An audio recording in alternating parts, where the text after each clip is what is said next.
Gente, assim, antes de mais nada, dizer que muito feliz por estar aqui com vocês, trazendo a saudação da nossa liderança, pastor Eibe Uber, pastora Andréia, nossos pastores, e foi, assim, um presente de Deus ter conhecido esse casal maravilhoso, pastores de vocês aqui.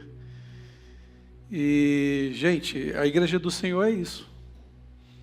A igreja do Senhor, ela está andando junto. Nós fazemos parte de um mesmo time. Nós queremos que o reino avance. Então, tudo que a gente puder fazer para estar junto, para cooperar, para avançar, para crescer, para edificar um outro, é para isso que nós estamos aqui.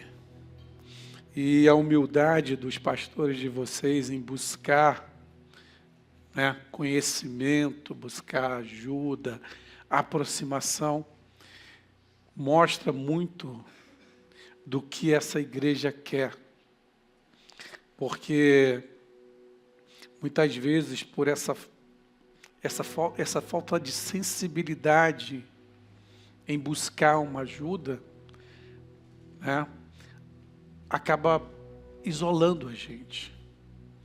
E a gente perde de perspectivas porque a gente está ali tentando fazer algo sozinho e muitas vezes Deus está nos direcionando para conhecer outras formas de agir, formas de avançar. Então é por isso que é bom a gente ter esse coração e buscar ajuda. Todo mundo sabe que quando a gente está com um problema, quando a gente está passando por uma luta, a primeira coisa que vem na nossa cabeça é o quê? Não, fica calado, se isola, fique sozinho. Isso não é uma estratégia de Deus. O isolar, o ficar sozinho, torna a gente fraco.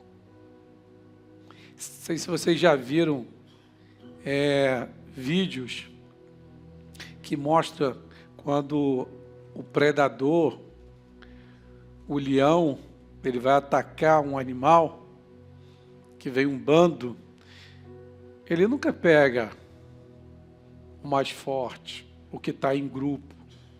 Você pode perceber que ele fica espreita, observando. Aquele desatento, aquele que se afasta. Você pode ver, aquele é a vítima. Por quê? Porque ele está afastado, ele está isolado. Amém? Então é isso que é lindo. E, com certeza, Deus fará grandes coisas no meio de nós. E essa igreja, ela tem propósito, ela tem meta, ela quer alcançar e quer servir ao Senhor com todas as suas forças. Eu quero apresentar a minha esposa aqui, quero pedir para ela ficar de pé. A Leude, essa é a minha esposa. Linda, com toda certeza. Nós temos duas filhas, a Sara, de 17 anos, vai completar 18 anos agora, e temos a Ana, que tem 16 anos. Claro, puxar a mãe, são duas meninas muito bonitas também, servem ao Senhor Jesus, já são líderes de life na nossa igreja. Aliás, tem um life grupo de jovens na minha casa, toda quinta-feira, que elas lideram, muitos jovens sendo abençoados, algo maravilhoso. E na quarta-feira nós temos um live também, já é para adulto, né? Então a nossa casa é um lugarzinho também de falar de Jesus. Desde que a gente chegou na Igreja da Paz, na Paz Church, isso há quase 15 anos atrás, a gente aprendeu que a igreja do Senhor Jesus também está nas casas. Nas casas e no templo. E não tem nada melhor do que a gente ver a nossa casa sendo um lugar de bênção para as pessoas. Quantas pessoas chegaram na nossa casa, nunca tinham ouvido falar do Evangelho, ou estavam totalmente desassociados do que é Cristo. E lá, aos poucos, foram conhecendo a palavra do Senhor. Eu sou muito grato que tem até hoje um presbítero em Brasília. Um dia desse ele mandou uma mensagem para mim dizendo: pastor, terminei o curso de teologia, ele é capitão do exército.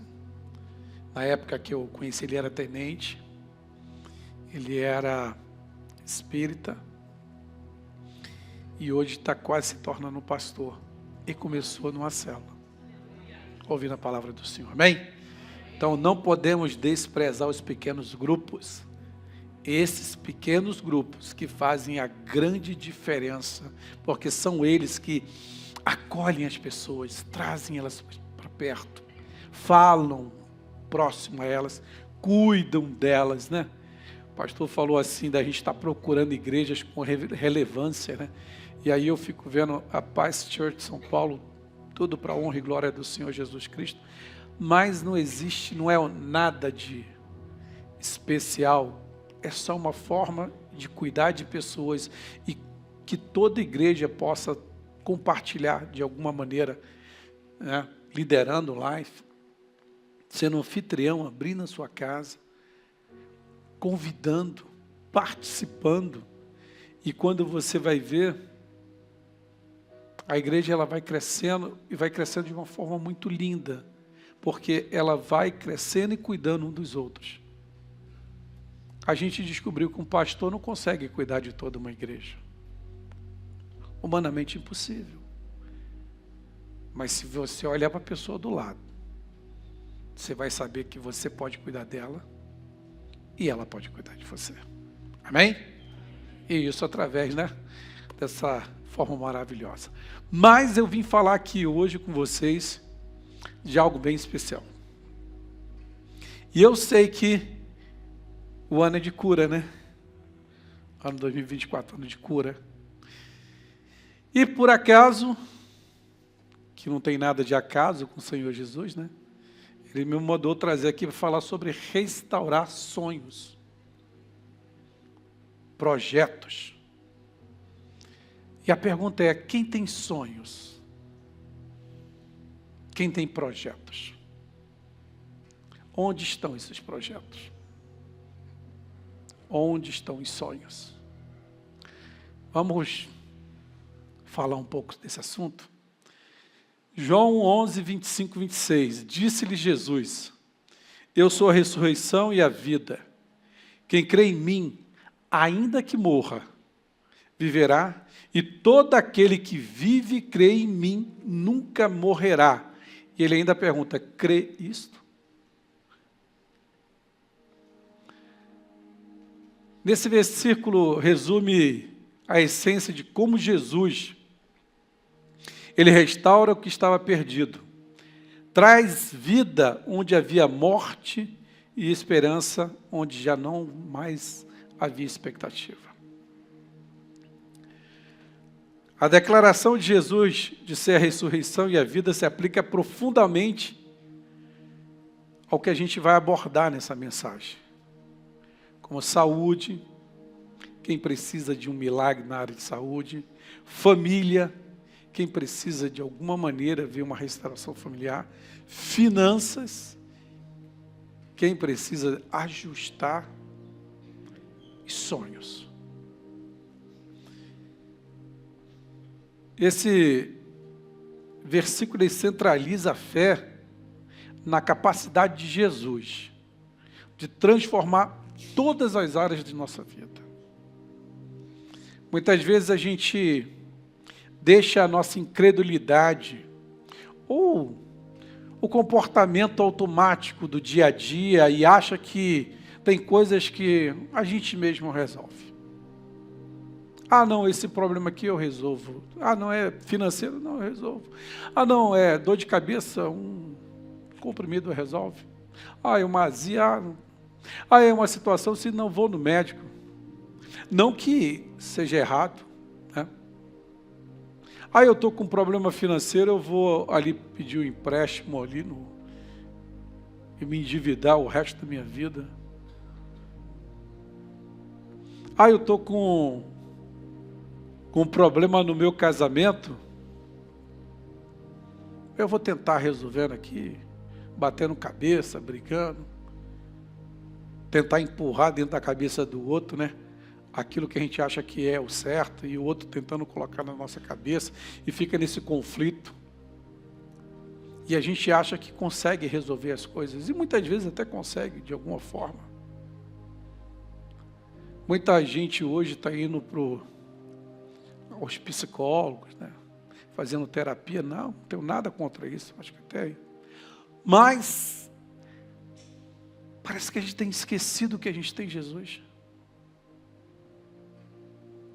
Isso tudo é importante, não é que não se possa fazer, mas por que primeiro a gente não está indo na fonte que pode realizar todas as coisas?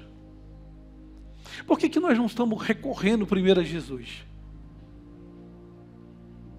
A gente entrou no automático do mundo e o mundo tem nos envolvido de tal maneira que a gente está, assim, até meio que sem querer. Antes da oração é melhor o chazinho, antes da oração é melhor tomar o comprimido. Antes da oração, para saber como ajustar a sua vida financeira, segundo o que diz a palavra de Deus, não, eu vou olhar o vídeo lá do fulano de tal que ensina em 5 passos como ficar milionário. De novo, é interessante, mas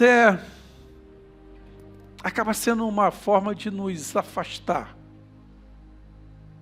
do que pode nos proporcionar tudo que a gente tem buscado. E é em Cristo. E tem um personagem, uma história, ali em Lucas, capítulo 8, de 40 a 56, eu não vou ler tudo, mas vou passar o contexto para a gente, que eu creio que todo mundo já conhece, que é Jairo, o líder de uma sinagoga, busca Jesus desesperadamente pela vida da filha. A menina estava prestes a morrer. Ele saiu de casa e foi atrás de Jesus. Em meio ao caminho, a notícia chega. Ele já com Jesus, caminhando em direção à sua casa, mas alguém chega para ele e diz, olha, não precisa mais incomodar o mestre, não precisa mais incomodar Jesus, porque a menina morreu. E é muitas vezes isso que vem na nossa cabeça. Já estou no buraco mesmo. Não tem mais jeito mesmo esse casamento? Não, o diagnóstico já deu isso aqui, ó. Não tem mais jeito. Os meus filhos se afastaram dos caminhos do Senhor. Estão por aí. Estão largados. Não tem mais jeito, não. É isso que muitas vezes tem nos feito ser derrotados. Porque a gente está ouvindo essas vozes. Mesma voz que Jairo ouviu. Não precisa mais incomodar Jesus. Acabou. Não tem mais jeito. Mas o que Jesus diz para Jairo é o que ele está dizendo para a gente todos os dias. Jesus não se deixou levar pela notícia negativa.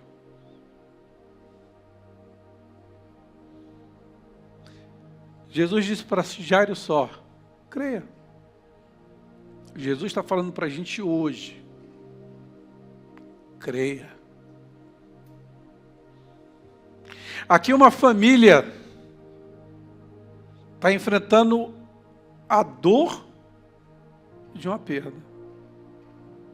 Uma dor profunda.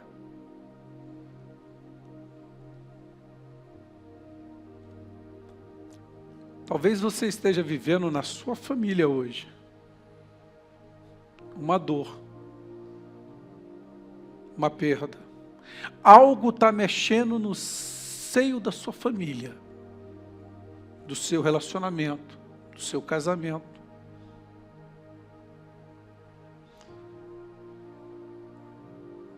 mas Jesus restaura. Amém? E aí a história vai nesse caminho. Chegando ao local, Jesus enfrenta primeiro o lamento e a descrença dos presentes. Mesmo lá, na casa, quando Jesus chega lá, já está todo mundo chorando, descrente. Quando Jesus fala, não, a menina só dorme. Riram. A incredulidade quer parar a gente. É igual agora mesmo, você pode estar vivendo agora uma situação em família que já faz tanto tempo que talvez está vindo no seu coração e dizer assim, não, mas o meu caso não tem mais jeito.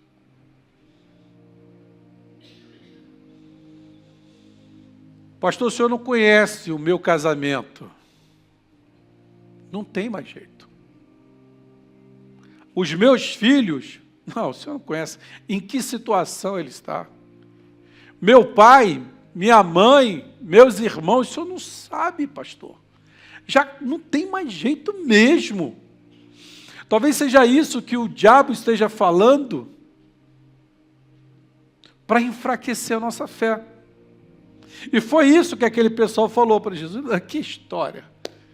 Que menina que dorme. Essa menina já morreu. Riram, caçoaram. Mas Jesus não liga. Assim como Jesus não liga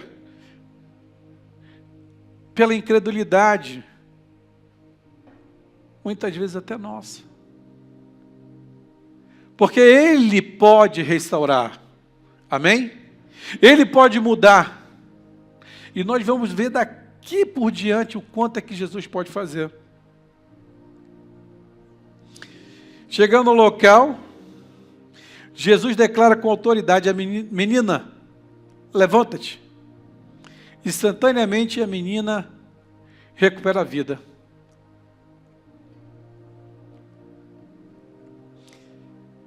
Instantaneamente.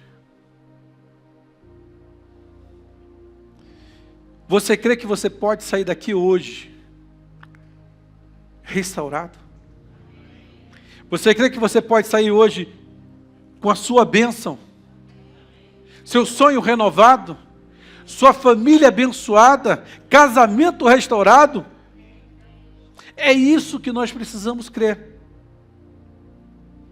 E é isso que nós vamos ver. Se nós deixarmos, permitirmos que Jesus entre. Porque você vê que a luta toda do diabo, na caminhada de Jesus com Jairo até a casa dele, é o quê? É impedir que Jesus vá. Não, cara, a menina morreu já, Jairo. Já acabou. Não perturba mais. E parece até ser legal, né? Não perturba mais Jesus. Não, gente, para que perturbar Jesus? Deixa ele aí. Já morreu, acabou, vamos embora. Mas Jesus fala, não, eu vou. E Jesus está falando para você, eu vou. Amém? E quando ele chega na casa, ainda tem uma turma lá tentando impedir. Não, que isso? Para, não. Já morreu, estamos aqui chorando, já aceitamos o luto, já aceitamos o fim dessa família, já aceitamos o fim desse casamento, nós já aceitamos, já está perdido, filhos perdidos, família destruída, já está, a gente já não tem mais jeito não. Mas Jesus fala, não, eu quero entrar, eu vou lá no quarto, eu quero ver. Eu vou adentrar. Então hoje é dia de você abrir o coração completamente. Tem um quartinho aí, trancado, a 7 chaves, que você nunca deixou que ninguém entrasse. Porque dói tanto, é tão profundo, que você fez questão de esquecer. Por mais que você tenha tido toda uma experiência até hoje. Mas esse lugar onde a criança está morta, que Jesus precisa entrar e ressuscitar. O sonho, o projeto.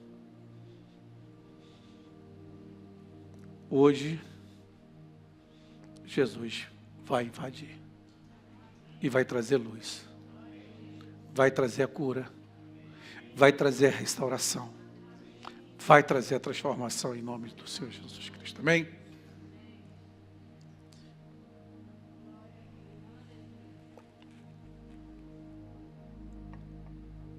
E ali, Jesus lidar com a morte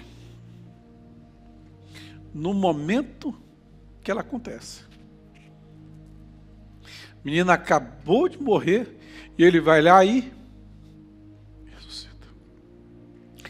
Em Lucas 7, 11 a 17,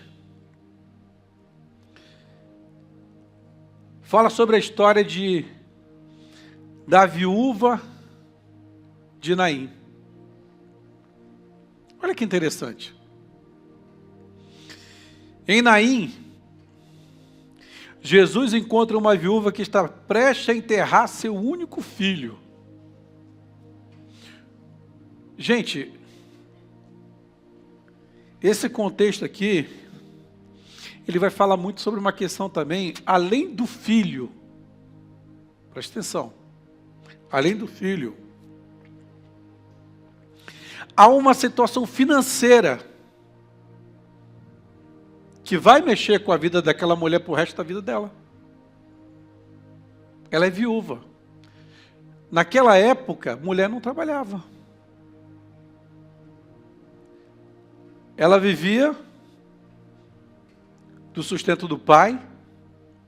Quando ela casava, do marido. Faltou o marido, o filho. E a palavra do Senhor diz que ela estava enterrando o seu único. Então, quando ela está enterrando o seu único filho, ela está enterrando o que também? Toda a sua provisão. Então, para aquela mulher, não era só perder o filho, que já é uma dor enorme. Para uma mãe, a pior dor. Mas, além disso, ela está enterrando toda a sua perspectiva de sustento, de se manter. Agora, você imagina esse quadro. Uma viúva, ali no cortejo, levando o seu filho, na dor de perder um filho, e depois que enterrar esse filho, não sabe o que vai acontecer com a sua vida. Porque quem é que vai trazer uma viúva para cuidar dela? Qual vai ser o destino dessa mulher? Qual é o destino de quem está vivendo uma vida financeira difícil? Desempregado? Ou se está empregado, o que ganha não dá para dar uma vida digna para sua família? Financeiro é algo que corrói tantos relacionamentos. Pelas estatísticas, é um dos maiores fatores de divórcio. E é uma área que o diabo tem atacado a igreja. Então, como é importante ter uma vida financeira ajustada. Como é importante a gente também entender que Jesus tem a intenção de prover também, de ver a sua igreja, de ver o seu povo viver uma vida abençoada, uma vida próspera, uma vida que lhe dê condição de você andar tranquilo, de ser bênção. Então a gente vê aqui que Jesus,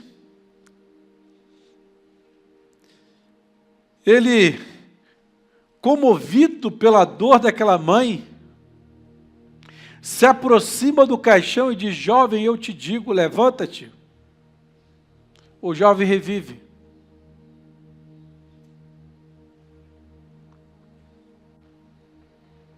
Que tal hoje a gente fazer isso? A gente permitir que o Senhor chegue nessa área de nossa vida. Entregar tudo para Ele hoje, sim, com toda certeza. Mas num passo de fé. Por mais que a gente ainda vá pensar em investir e tal, fazer, eu acho que é muito legal a gente entender cada vez mais da área financeira.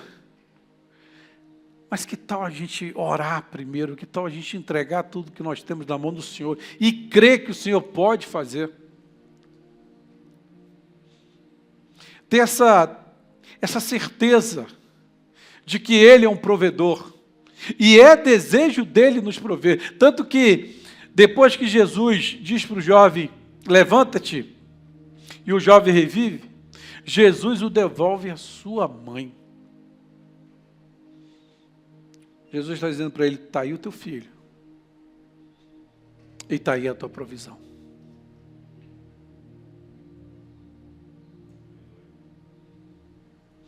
Hoje nós vamos sair daqui com essa certeza. Sabe esse medo que você tem do futuro? Sabe esse medo que a gente tem do amanhã? Sabe esse receio da economia do país? Sabe o desespero de imaginar que a qualquer momento você pode perder o emprego?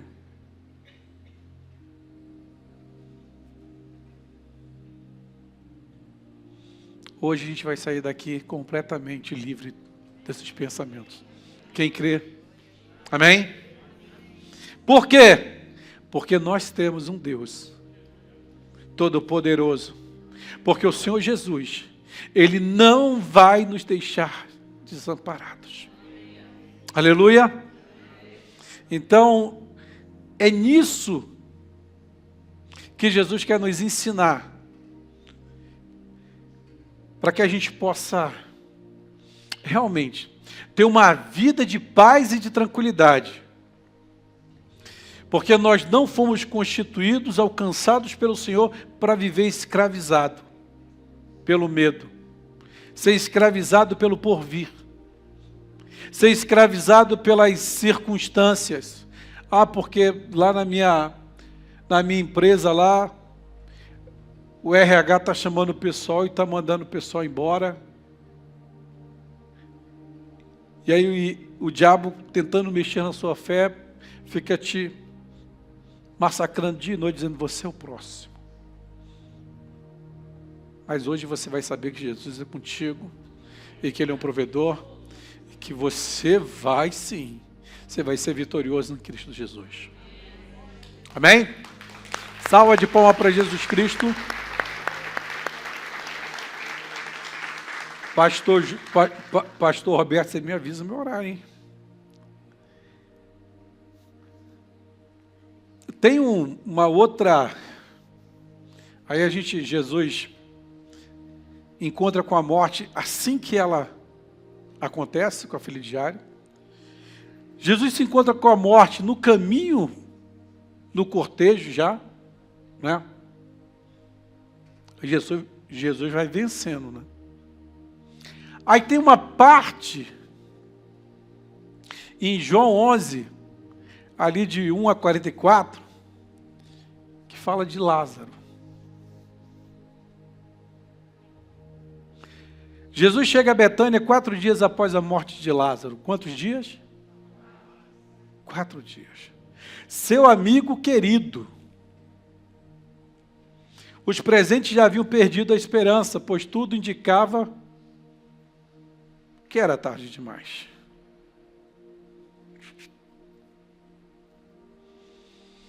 Gente, vamos falar de sonho.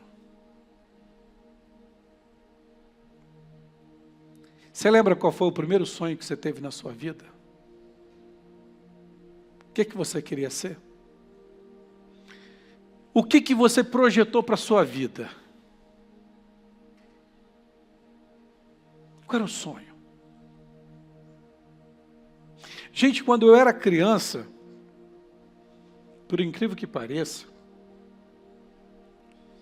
todo mundo, na minha época, eu tenho 55 anos. Claro que não parece, né? Não, brincadeira. Sou muito resolvido bem com a minha idade. 55 anos. Então, o que eu vou falar agora vai ser para mais de 45 anos atrás, 50 anos atrás. Que legal, né? Poder falar de 50 anos atrás. Gente, como bom brasileiro, e eu, natural do Rio de Janeiro, morava na Baixada Fluminense. Naquela época, toda criança queria ser jogador de futebol, claro, é o normal. Porque não tinha internet, né? Não tinha videogame. As crianças iam para a rua brincar e todo mundo queria ser jogador de futebol. E claro, na minha época, isso final da década de 70 para início da década de 80, eu torço para o melhor time do Brasil, se não do mundo, e todo mundo já sabe qual é o time que eu estou falando.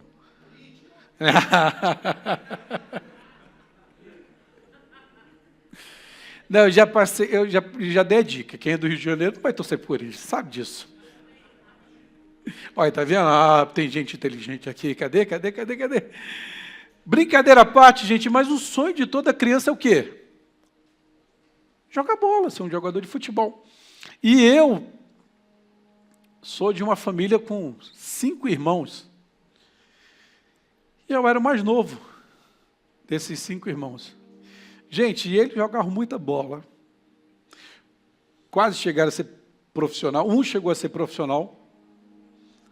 Os outros quase foram profissionais e são apaixonados por futebol até hoje eles jogam bola. Os caras estão com quase 60 anos, mais de 60 anos o mais velho, os caras jogam bola direto, são apaixonados.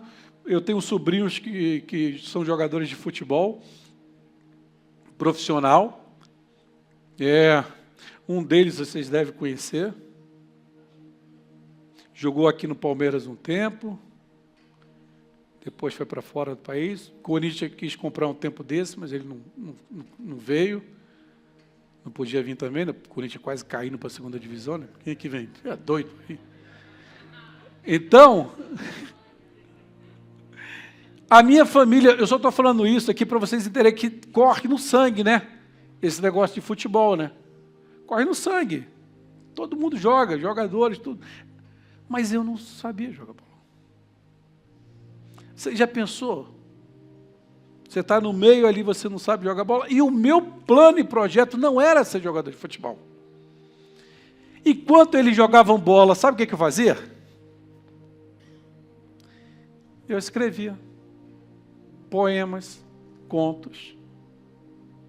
Era estranho, né?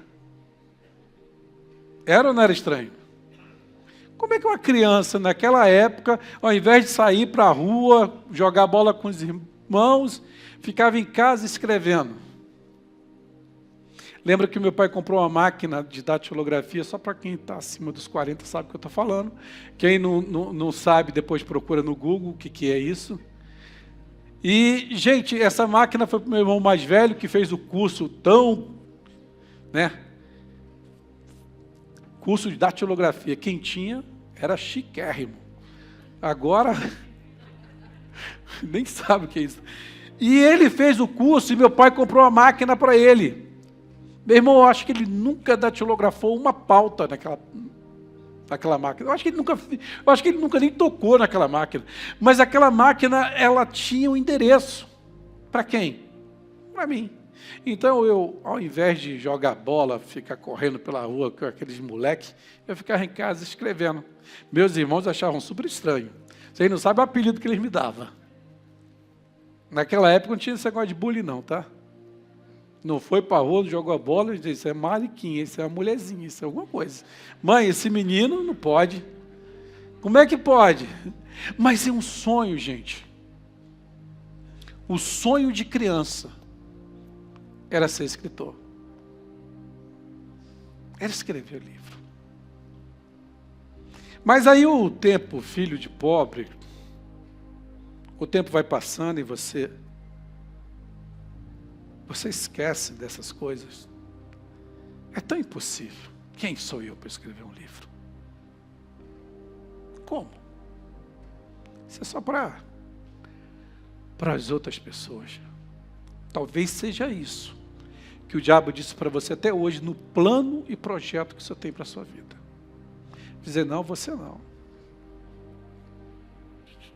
Você nunca vai conseguir. Quem você pensa que é? Para pelo menos sonhar com isso. Então o diabo, ele usa até, por incrível que pareça, e isso dói mais, porque muitas vezes ele vai usar pessoas muito próximas de nós. Você sabe o que é um pai olhar para um filho e dizer assim, você não vai ser nada na vida. Muitas vezes porque ele teve uma vida difícil com o pai, foi tratado de qualquer jeito pelo pai dele, não conseguiu ter sucesso na vida, criou o filho de qualquer jeito também. Então ele trouxe aquela maldição, aquele rancor, aquela dor, e ele derrama sobre quem? Sobre os filhos. Você não vai ser nada. Para uma filha, você. Alguém na vida. Você não vai ser nada, não. Você vai ser pior que eu. Casar, você, menina, você não vai de jeito nenhum. Bom emprego, fazer uma faculdade. E aí essas palavras elas vão entrando e vão se tornando uma verdade dentro da gente e a gente começa a aceitar. Realmente não tem jeito para mim. Realmente não. A minha condição é essa. A mediocridade. Meu pai era um cachaceiro, quebrado, batia na minha mãe, traía minha mãe, violentava os filhos. Eu sou assim também.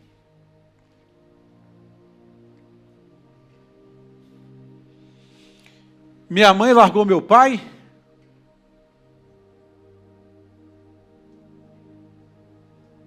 Eu também não quero saber de marido também não. Eu fui criado numa família de pai separado.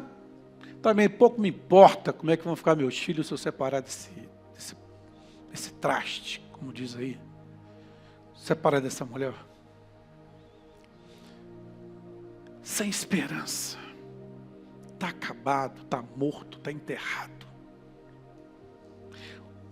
Vou fazer um concurso, ou vou fazer um vestibular, ou agora é Enem, né? Para eu melhorar de vida. Vou abrir uma empresa, vou empreender, e você fala isso perto de pessoas que você não deveria falar perto delas.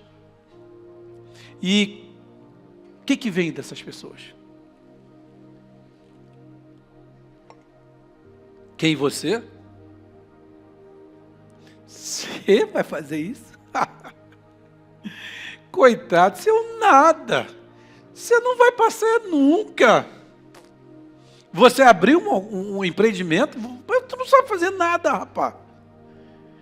Vai lá, me arranja um trabalhinho de qualquer jeito. Você vai viver isso aí, ó, com essa merrequinha aí desse salário mínimo aí. Você vira para aí, fazendo os bicos aí durante o fim de semana, para ver se sustenta a tua vida, a tua família. Você não vai sair disso, não. Palavras do inferno. Palavras que pararam os teus sonhos, os teus projetos. Mas hoje, em nome do Senhor Jesus Cristo, o Senhor vai trazer a vida. Quem crê, diga amém. Amém. E aí Jesus, 4 dias depois, gente. E aí o que é mais interessante, porque a palavra diz que ele é o amigo querido. A ideia que a gente tem que se Jesus fazia tanto por tanta gente, e muitas, a grande maioria, ele nem conhecia. Né? O cego de Jericó, os leprosos, mal vinha nem para agradecer, né? De 10, um só veio, né? A mulher do fluxo de sangue, quantas e quantas e quantas e quantas, para tanta gente importante para ele. Mas o amigo querido, não deu tempo. Não, ele não se apressou. Talvez seja até isso também que você esteja vivendo. Você enterrou esse sonho, você enterrou esse projeto, você enterrou algo no seu coração, porque você também está dizendo, Jesus me abandonou. Porque na verdade, esse Deus que deveria ter me protegido da violência que eu sofri, esse Deus que deixou eu viver essa vida de dor, de sofrimento, sem esperança, vítima desse abuso, vítima dessa injustiça. Na verdade, o problema é esse Deus. Por que ele não veio logo? Por que ele demorou? Por que ele deixou eu passar pelo que eu passei? E aí,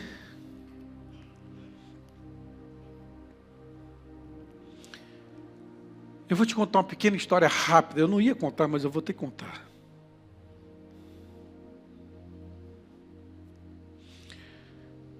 Assim, eu vou ser bem breve, que eu sei que já está para encerrar, ou já encerrou. Em 2006, eu estava morando em Roraima.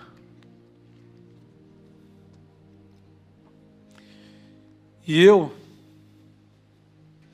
era jornalista, sou jornalista, e eu trabalhava na Globo de Roraima. Eu apresentava os principais telejornais, Globo Esporte. Cheguei a editor-chefe de jornalismo, comandava todo o jornalismo da Globo lá em Roraima. Já casado com a Leude.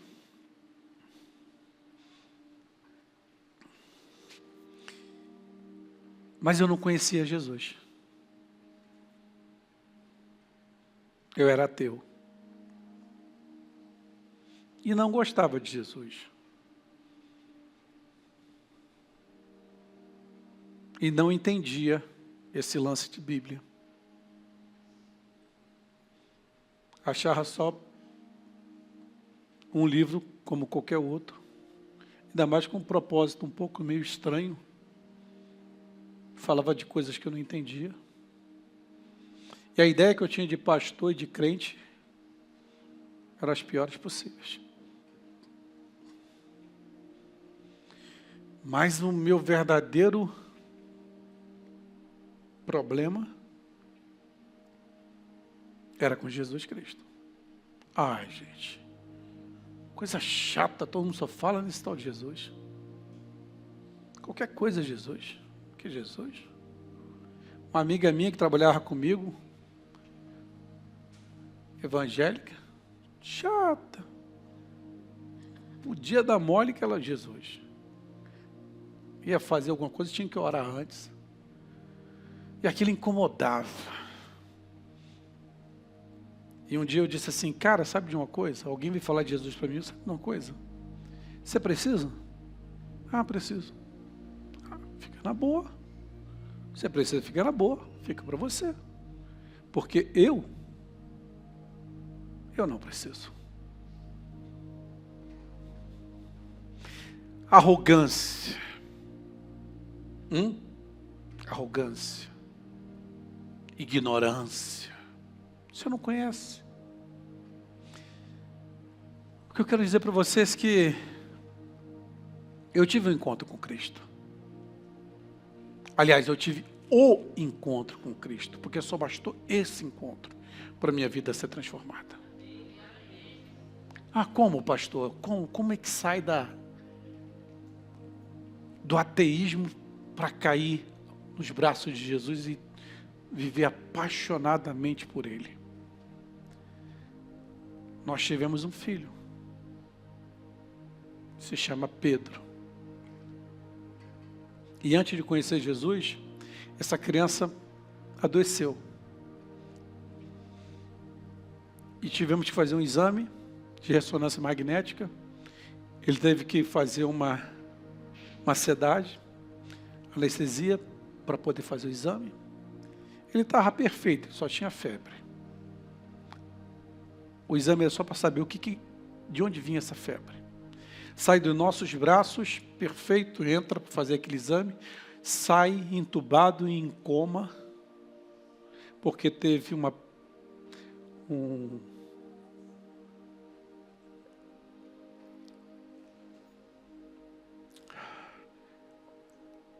é que é o nome?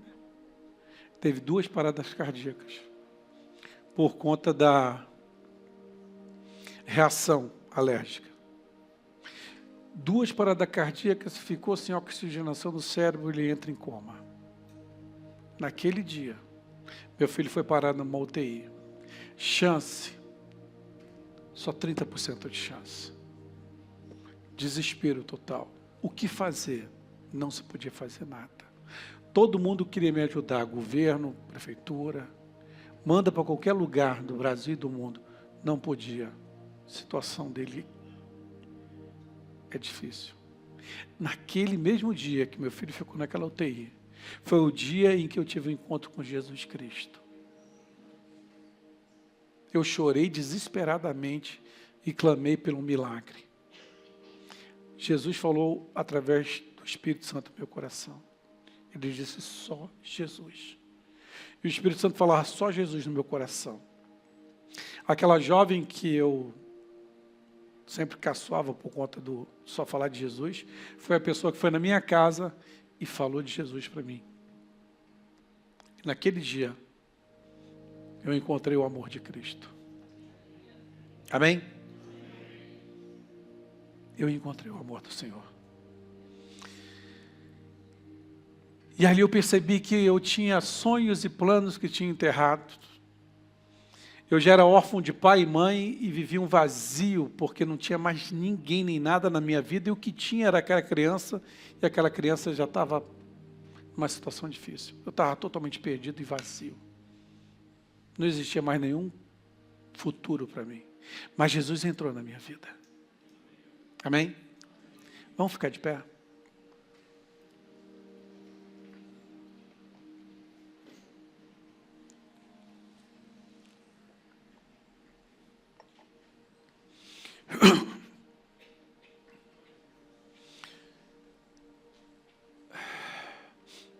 Assim,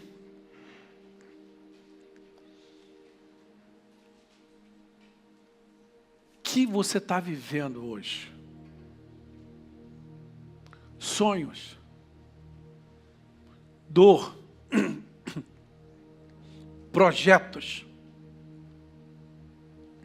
Eu quero te desafiar hoje, para você permitir que o Senhor Jesus entre nesse lugar secreto seu. Porque antes dele fazer o milagre que ele quer fazer na tua vida, primeiro ele vai te restaurar. Amém?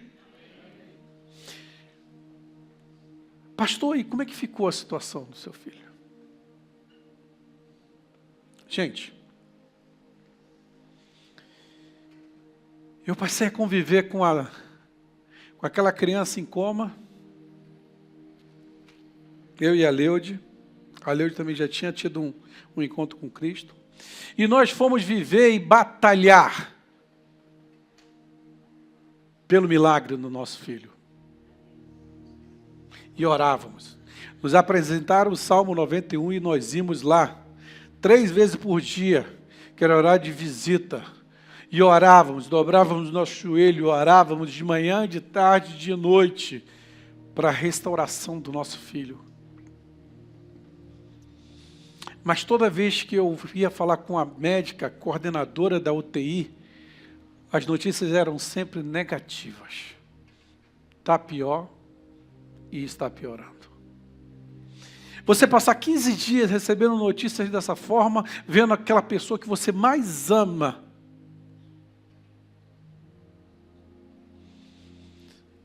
15 dias se passaram. E eu e a Leude entramos naquele hospital para ver o nosso filho.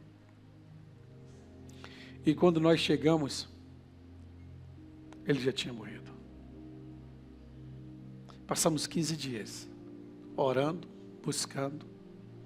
Jejuar já estava naturalmente, porque foram 15 dias sem comer praticamente nada. E depois daquilo a gente enterrou o nosso filho. Mas espera aí. Você não já tem Jesus? Jesus é a vida. Amém? Jesus fez um milagre, porque o verdadeiro milagre fomos eu e a minha esposa. O projeto que Ele tem para a nossa vida. Nosso filho já estava garantido com Ele. E nós podemos viver milagres e maravilhas do Senhor até hoje. Porque o nosso filho, nós sabemos onde ele está. Restávamos nós sabermos onde é que nós queremos estar no futuro. E nós estávamos completamente apaixonados por Cristo, de tal maneira que jamais, em forma alguma, momento algum, a gente perguntou ao Senhor por quê. Porque nós sabemos que o Senhor tem controle sobre todas as coisas, a vida e a morte. Amém? Como é uma história de fé. Você lembra que Lázaro estava lá 4 dias e o Senhor o ressuscitou. Alguém tirou a pedra e o Senhor disse: vem para fora. Hoje você, é isso que o Senhor fala, você precisa tirar, você precisa rasgar, abre teu coração e chama o Senhor para adentrar onde Ele precisa, para mudar e transformar aquilo que precisa e restaurar teus sonhos e teus planos, amém? Pastor, e aí, pastor, como é que ficou sem filho? Foi dor. Dor, claro que foi dor, muita dor. Isso foi em fevereiro que eu enterrei, nós enterramos nosso filho. Quando foi em abril, eu estava trabalhando e a gente começou numa redação de jornal, começamos a falar sobre qual tipo de matérias e reportagens nós vamos fazer. E alguém lembrou, olha, maio é mês das mães. Então vamos começar a fazer notícias, fazer matérias, reportagens sobre isso. E aí eu lembrei da minha esposa. Perdeu o filho. Seu primeiro dia das mães sem filho. Depois de se tornar mãe. E aí eu corri para o camarim, fechei a porta e falei com Jesus. Falei: Jesus, como é que vai ser a vida da Leude no dia das mães sem ter filho? Lembra? Enterrou o filho em fevereiro, abril. O Senhor é maravilhoso. A Leude foi fazer um exame despretensioso para ver se estava bem, para pensar em um dia ter um filho. E quando ela vai fazer esse exame, a médica diz: você ainda sonha em ter filhos? Ela diz: claro, meu Deus pode todas as coisas. A médica sabia que, pelo que ela tinha passado, pelo que ela tinha vivido emocionalmente. E a médica, meio incrédula, Isso é. E começou a mexer na barriga dela, quando ela ouviu um barulho. Tu, tu, tu, tu. A vida. A vida. Feche seus olhos. Seu coração. Sonho. Planos. Projetos. O Senhor está dizendo que há vida. Está voltando a vida. Está voltando a vida. Está retornando a vida. Está retornando o sonho. Esperança sendo retornada. 9 meses depois, a Leude dá luz a Sara. Dia das mães, a Leude já era mãe. Porque nós servimos a um Deus que pode todas essas coisas.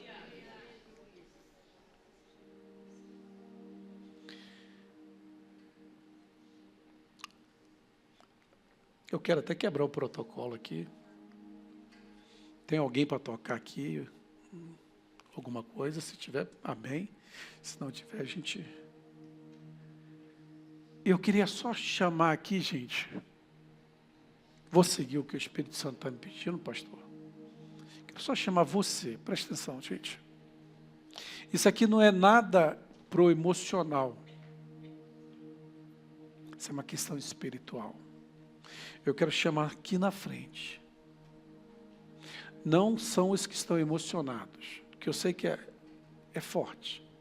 Eu quero chamar aqueles que precisam restaurar sonhos, que estavam perdidos.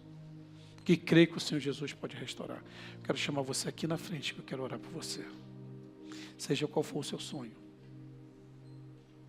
Sonhos, planos, projetos. Eu quero orar pela sua vida. Só você que sabe que Jesus falou com você. Você que precisa perdoar alguém, alguma coisa. Você que quer deixar de lado, abandonar essa carga pesada que você tem vivido até hoje, de sofrimento, de acusações, de medo, de receio.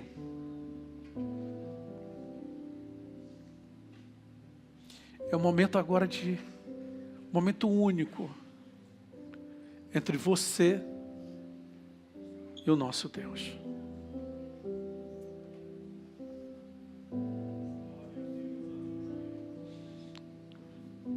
Feche seus olhos. Não é comigo que você está tendo encontro. Eu não posso oferecer nada a ninguém. Aqui para você falar com Jesus bem baixinho. Ninguém precisa ouvir. Mas diga para Ele agora. Onde você está aí, mesmo que você não veio aqui. Mas fala para Ele agora, diga para Ele o quanto que você tem sofrido. O quanto você precisa dessa restauração. Diga para Ele o quanto que você tem esperado por esse plano, esse projeto.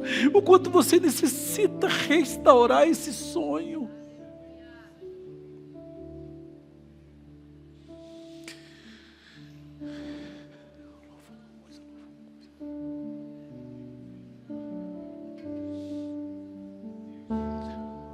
Fala com Ele. Esse é teu tempo com Ele. Não precisa ninguém orar sobre você, não. É você mesmo. Fala para Ele. Abre seu coração. Chora. Você diante do Senhor, uma criança. Ele vê você como criança. Deus olha você como filho. Independente da idade que você tem. Independente da situação e do problema que você está enfrentando. É na saúde. É o quê? Não interessa o que o médico falou, não interessa o diagnóstico, não interessa. interessa é Cristo. O que interessa é que Ele é o Senhor da vida. O que interessa é que Ele vence a morte.